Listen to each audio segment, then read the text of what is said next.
Hello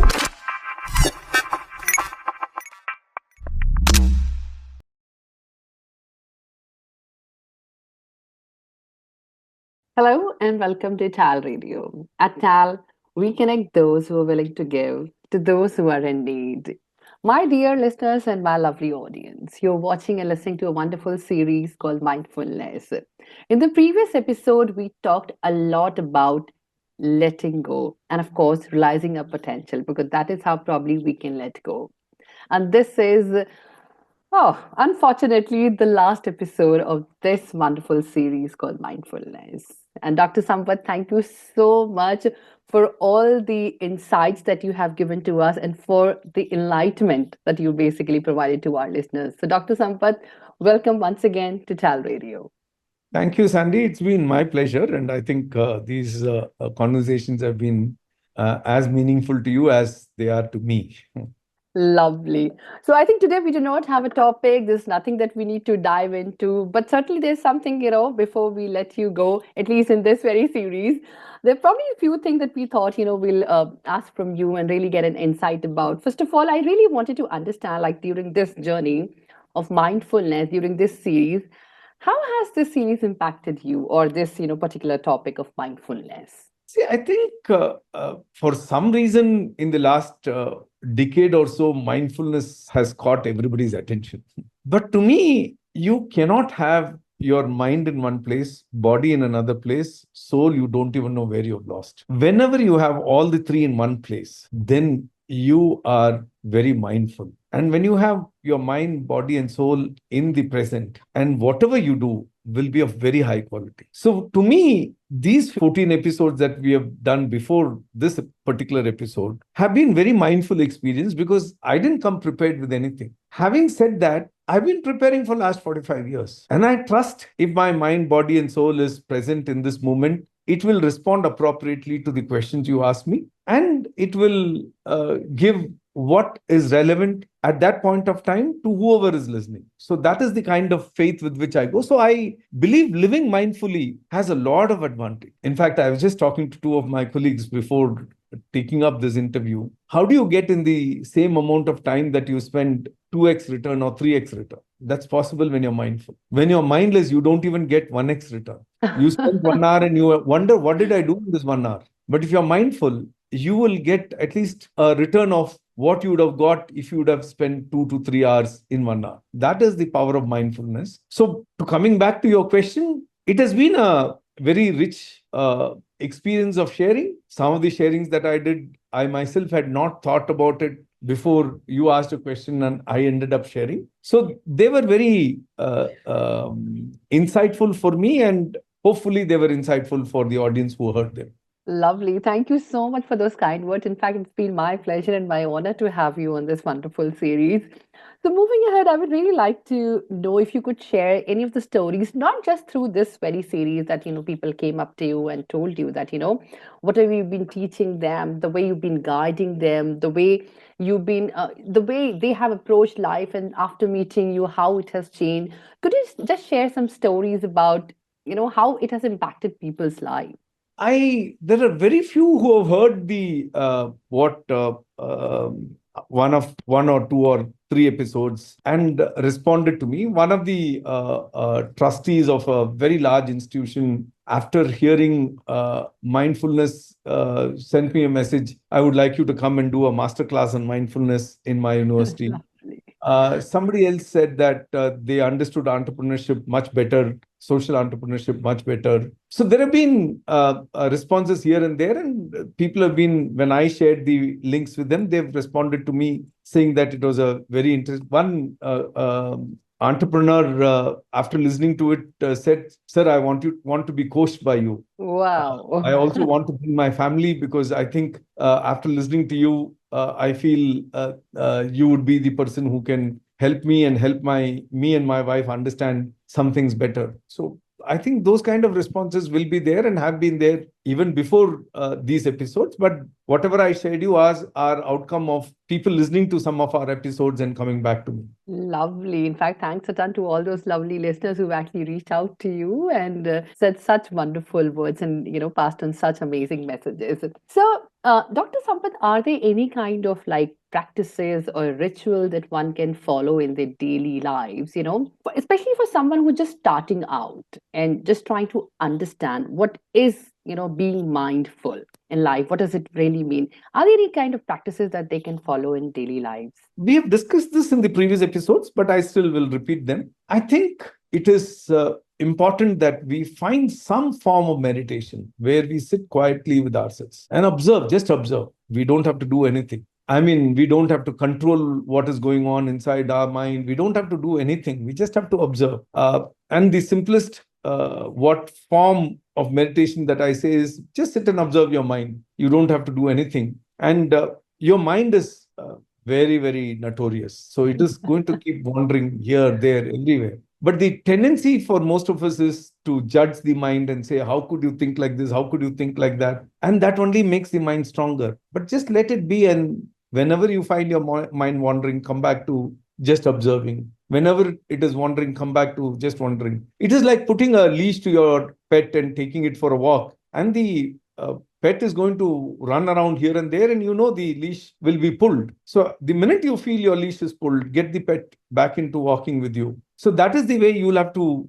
work with your mind and actually train your mind, because that is very, very important, and to become mindful. So therefore, I would recommend some form of meditation. I also would recommend pick up some hobby in which you can lose yourself. I mean, if you are actually mindful, if you would have spent 1 hour in that activity which you enjoy the most, at the end of that 1 hour, you'll feel more energized. That's an indication that you are mindfully engaging in something. You get tired when you're mindlessly doing something. You're doing something that you don't like. Okay. So therefore, True. it is important for us to engage in things that we love, forget ourselves. For somebody, they can do a gardening, and from morning to evening, they would be, or 3 hours of gardening, and they would never feel tired. They would come back smiling and energized just because they talk to those plants, they love those plants, and they don't feel that they are working, they're actually contributing. So when you're mindful, another way to find out whether you're mindful or mindless is you get a sense of contributing. You'll have to nurture that in you. What did I do, and what was the outcome of what I did? So therefore,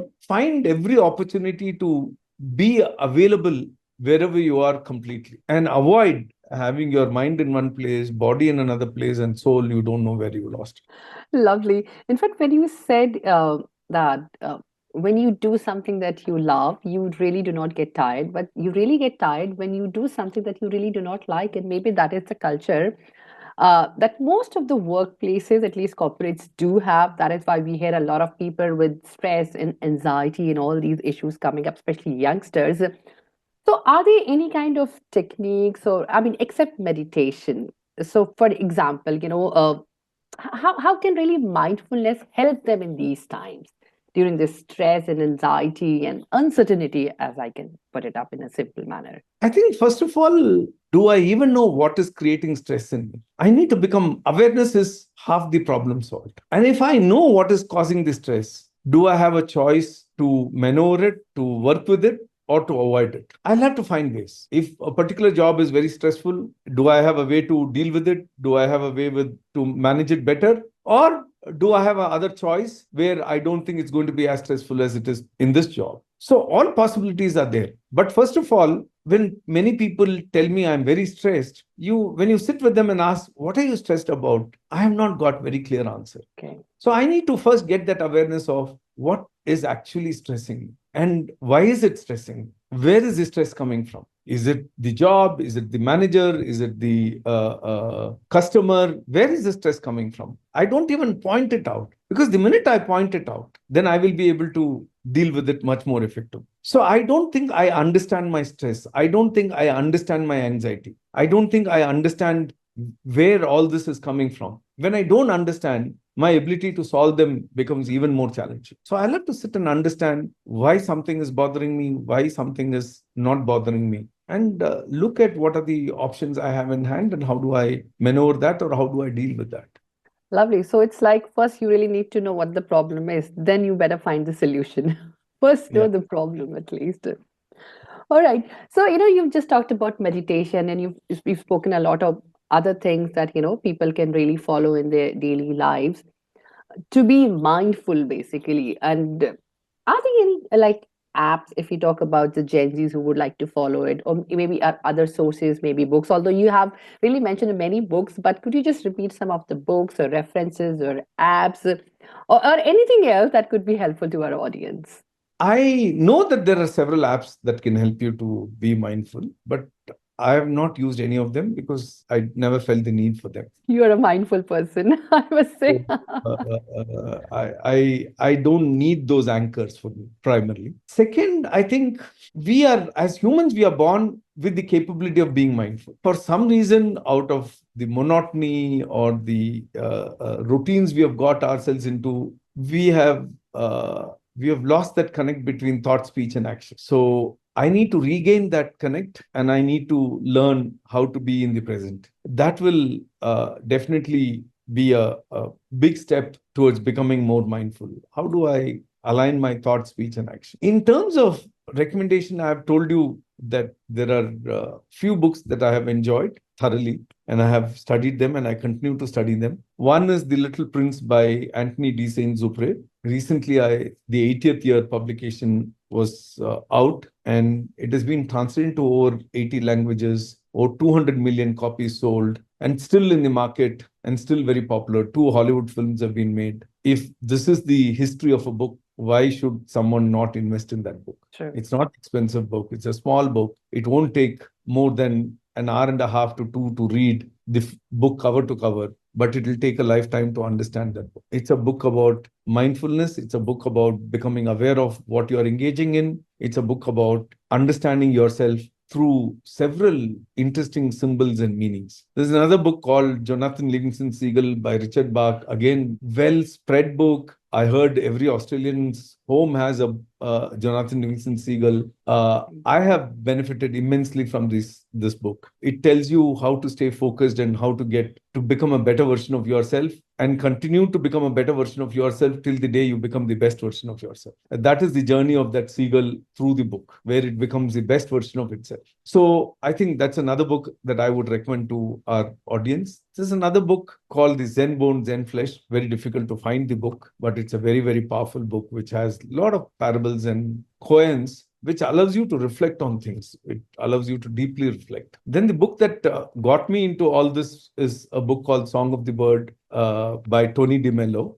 Very interesting book. It has nothing but 175 parables, anecdotes. But if you read them mindfully, each of them will give you an insight about something. Then I have three books that I have written myself. One is How Full Is Your Cup? It has got 64 parables. If somebody understands these 64 parables, they will understand predominantly many dimensions of their life. Then, if you're mindful, you're alive to life. So from the age of 24, I've made notes from life. And I've written that when I turned 40, when we were looking at it, we said, why don't we share it with the world? So I wrote a book called Inner Realities Notes from the School of Life.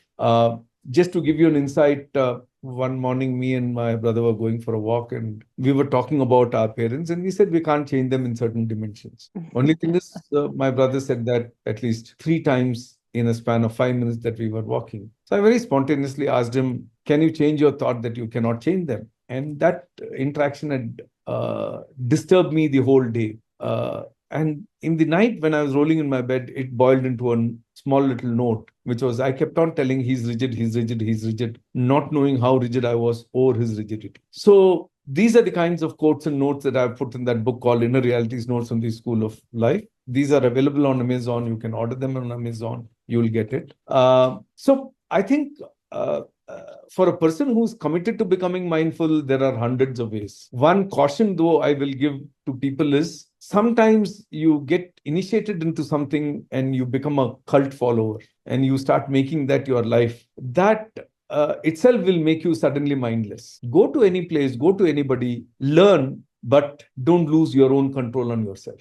Don't become a slave to a method, but become a slave to mindfulness. And if you're truly mindful, you can look at all the things around you. When you become a strong follower of a cult, suddenly you become blind to everything else other than what that particular school of thought says or that particular school of thought teaches you. So I think one has to have that word of caution while working on becoming mindful. Any approach is good to start with, But my word of caution is please don't lose control over yourself. It is important to have that control because each one's journey is independent, unique, and beautiful. So there's no point in living. And any good mindfulness practice should help us achieve that. If it didn't achieve us, help us achieve that, and it made us dependent on something, then I believe it has not made us mindful. It has made us mindless. Or somebody has so much impressed you that you don't believe in anything else. That I don't think anybody can do to anybody. World is so full of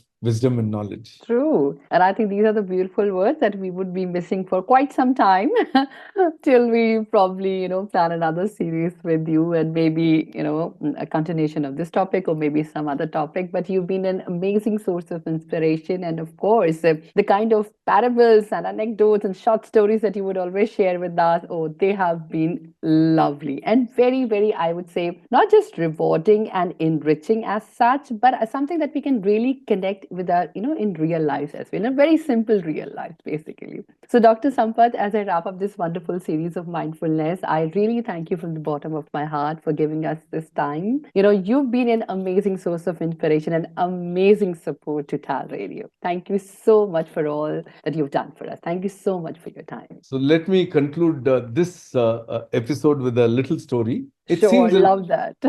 I think there was a Zen student who had worked with the master for 10 years, and it was time for him to graduate. And he was going to meet his master, and it was a rainy day, so he was carrying an umbrella. So he walked into and greeted the master, and the master knew it's raining outside, so he had carried an umbrella. So he asked him, "Did you leave the umbrella on the right side of the porch or the left side of the porch?" And the student didn't remember that, and then he had to toil for another 10 years before he could No. actually become mindful. So mindfulness is not something away from our everyday life. Are we mindful? Am I mindful of this conversation with you? Am I listening to my own voice as I'm talking to you? Am I aware of what I'm talking to you? I think if you come to that level, suddenly you'll realize that there is so much of richness that you bring to every moment that you interact with anybody. And that is when the ROI of every minute you spend starts increasing. Thank you. Thank you for this opportunity. Tal Radio has been very, very kind enough to put me up in these 15 episodes. I hope the audience or whoever has listened to it have had some benefit. Look forward to something more that we may do in the future. Thank you, Sandy. It was nice knowing you. We'll be in touch. Sure. Thank you so much. And thanks to our lovely audience and our lovely listeners who've been, with us for the last 15 episodes. And stay tuned in and keep on listening and watching to Tal Radio. Have a great day ahead.